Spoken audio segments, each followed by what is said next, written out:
Assalamualaikum warahmatullahi wabarakatuh. Hello, I'm Dr. Evita. Welcome to our favorite channel, Borobudur Hukum Channel. If you want to explore about legal harmonization, don't worry, I got you covered.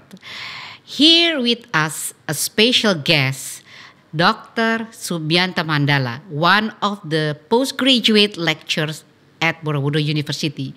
Hello, how are you, sir? Yeah, good. I'm good. As you know, he is a retired head of the Legal Services and Human Rights Division East Java in the Ministry of Law and Human Rights. Apart from that, he teaches at several universities, right? And also he is teaching staff at the LIA Linguist Institute in Jakarta. So his experience in legal field, there is no doubt about it. And well, Dr. Subianta Mandala, you look great and healthy today. Thank you. And we will begin to discuss about the issue, okay? Harmonization seeks to effect a coordination of different legal provision or system by eliminating major differences and creating minimum requirement or standard. Harmonization can be seen as a step toward unification, and in a way, harmonization aim or strive toward unification. So before talking about legal harmonization, can you describe a little bit about the current situation on Indonesian legislation? Thank you, Ibu Dr. Evita. First, I would like to say thank you for having me here and glad to meet you. Same to me, sir. The problem that we are facing now in legislation, Indonesian legislation right now, there are some problem actually, and some people say that first problem is our legislation is overlapping, Okay. overlapping, so not harmonious, not disharmonious, Okay. and also people say that the legislation is not effective sometimes, and also multi-interpretation and high cost, especially in terms of investment. Okay. So people thought that our legislation is not friendly to investment climate. Exactly. That's why you still remember maybe a few years ago, President Joko Widodo revoked many regional regulation because of not conducive to the investment.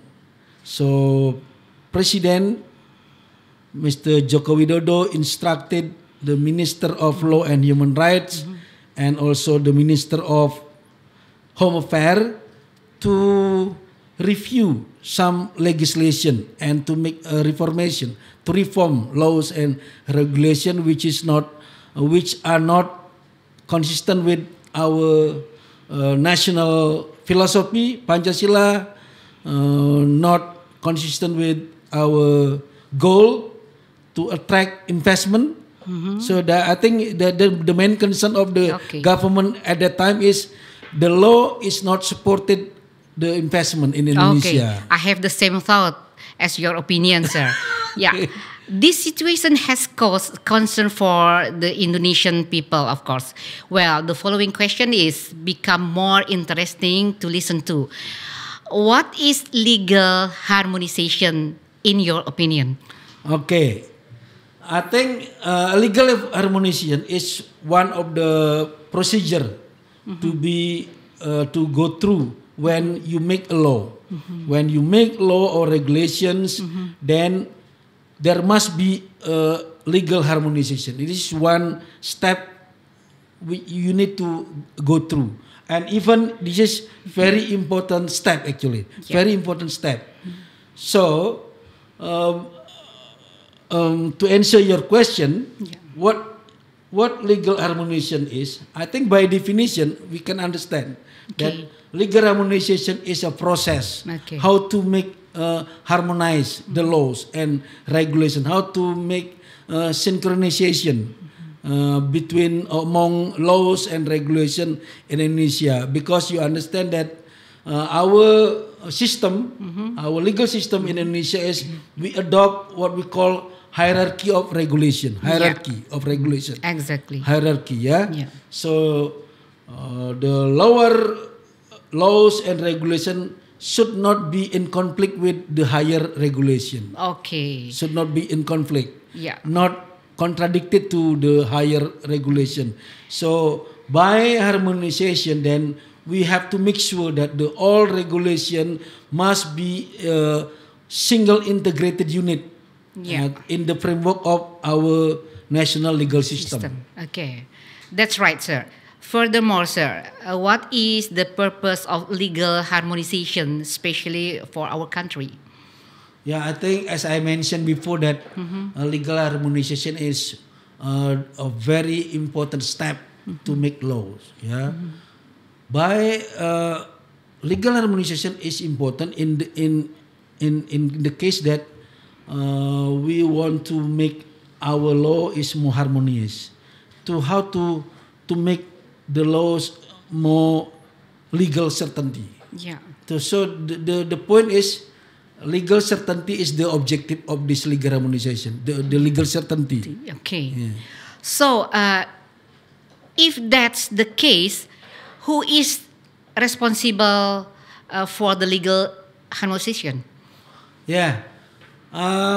According to the law number 12 2011 on formulation of legislation, the ministry that responsible for this legal harmonization is Ministry of Law and Human Rights. Okay. In this case is Director General of Legislation. Okay. And also because it's also involved a regional government, then beside Ministry of Law and Human Rights, but also Ministry of Home Affairs and also regional government Okay. also responsible for this job. Okay. So, I'm in your side, sir. Mean that all elements of the nation must be responsible for that matter. So the next question is, can you tell us how legal harmonization will be conducted and when is the right time to harmonize, considering that our country is already behind on this matter? Okay, that's good question. So the procedure how to do a legal harmonization. As I mentioned that Ministry of Law and Human Rights is responsible for this job. So under the law, the ministry will invite the initiator of the laws, the one who proposed, the laws and regulation will be invited by the Ministry of Law to have a meeting. The meeting is on legal harmonization. In the meeting, there are some stakeholders involved. For example, Ministry of Human Rights, Home Affairs, and also in the meeting there will be some legal drafter in that meeting. Yeah. And then the meeting will be chaired by the official from Ministry of Law and Human Rights. And in the meeting there will be a discussion on certain topics, and then they will reach an agreement on certain topic. If it is there is an agreement on certain topic, then there will be a revision. The revision of the draft law. Okay. Yeah. Okay. All right. It is very clear answer, and maybe the viewers are more increasingly curious about this. What are the procedure or step of legal harmonization? First, the the ministry, or the government institution which propose the laws or regulation must submit their draft laws, and also must submit their academic draft to the ministry. Okay. And then the Ministry of Law and Human Rights will scrutinize, will observe, will examine the administration things. If it is met with the administration, then it's a vertical harmonization and horizontal. Yeah, there are two kinds of harmonization. Okay. So after the examination of administration, then if it is completed, that let's say there is a draft law already available, academic already available, then the Ministry of Law will invite the initiator, the ministry or the government institution who propose the laws or the regulation to come to the meeting, and then there will be legal analysis of the substance of the draft laws. The one who do this is the legal drafter. The legal drafter will analyze the substance of the laws and on regulation, and then also not only the substance, but also the technique to make laws, the technique, the systematically, the system, and also to make sure that the draft laws is consistent with Pancasila. The draft law consistent with the 1945 Constitution and the other higher regulation. Of course, and that's we call a vertical harmonization. Yes. But also not only vertical harmonization, but also horizontal harmonization, which means that the proposed laws or the draft laws must be also harmonized with the regulation in the same level. The equal regulation in hierarchy. Yes. So that's we call horizontal harmonization. Okay, I agree with you and hope that if the authorities in Indonesia can realize this legal harmonization, it will be easier for us to achieve our goals, namely prosperous society. Are you agree with me, sir? Yes, sure. Okay. Sure. And for last question for you, sir, regarding this issue, what is your closing statement? Okay, I think legal harmonization is a very important step, to in the process of making laws.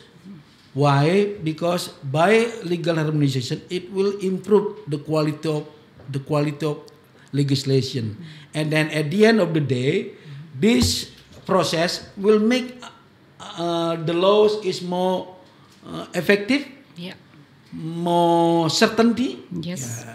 Because when we talk about investment, legal business, to attract investor to come to Indonesia to invest their money or to do business in Indonesia, we need a legal certainty. If there is no legal certainty, they will afraid of investing in Indonesia. So that's the very important step, I think. So we need more effort than that. Yeah, sure. Okay, thank you so much, Dr.